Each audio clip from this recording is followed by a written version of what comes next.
Good morning, Grace Church. I hope you're all doing well and back into the routine of normal life after Thanksgiving this weekend.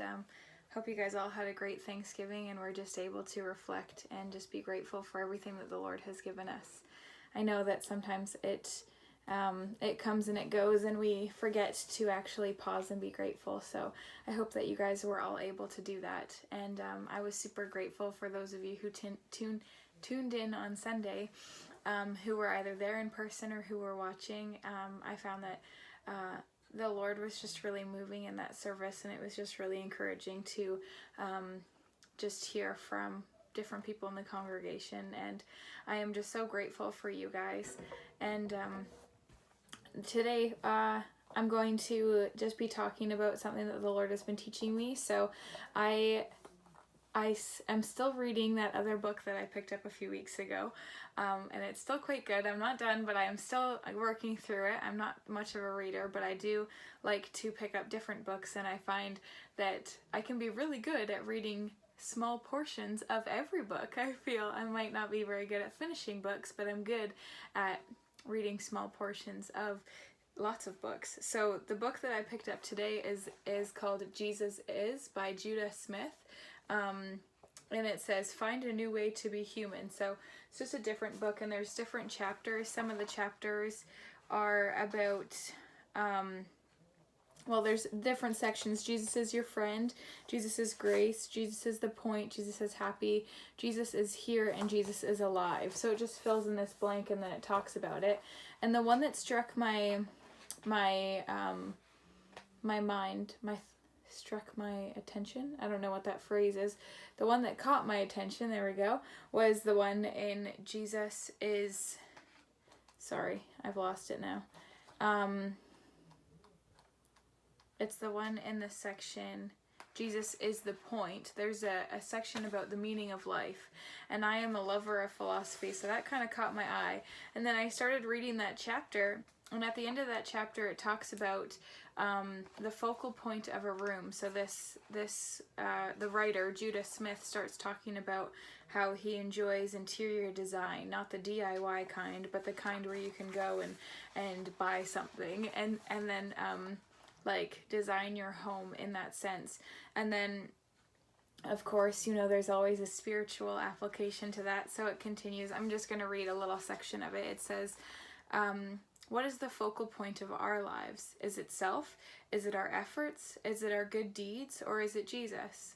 If Jesus is the focal point of our lives, we don't live based on what is on earth, what we can see, touch, feel, and sense.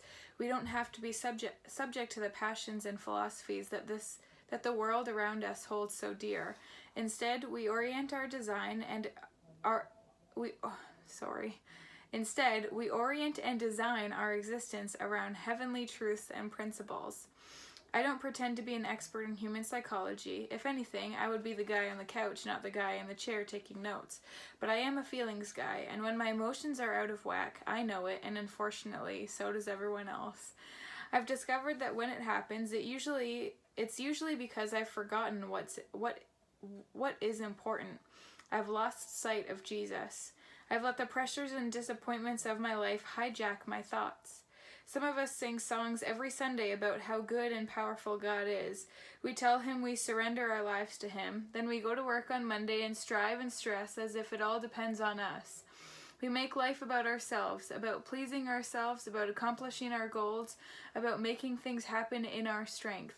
It's a subtle, unspoken switch that flips our minds from Sunday to Monday, but the results are plain. Worry, depression, fear, anxiety, pride, anger, impatience, envy, bitterness, slander, confusion, and tension.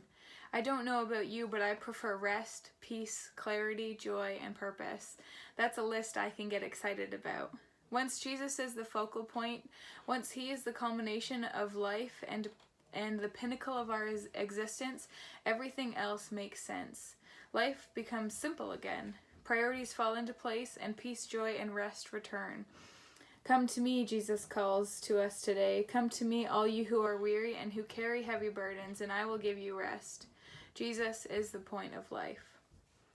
And I just thought that was just a super clear and easy to understand way of just remembering what's important to us. I feel like a lot of times life, it always comes back to just remembering things, remembering the things that he's done in the past, remembering his goodness, his character, and how good and faithful he is to us. It's a daily thing we have to do to just be grateful and just recognize his sacrifice and how his sacrifice on the cross really does affect our everyday lives. And I really think that that is what changes our mindset. That's what changes our attitude. That's what really changes our life, is just recognizing and be gospel living people.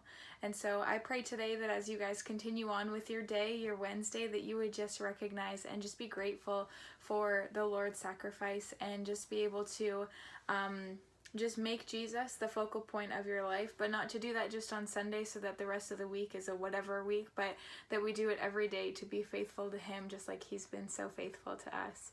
Anyways, I'm so grateful for you guys. Thank you again so much for listening. I'm eager to see you all again soon. Bye, guys.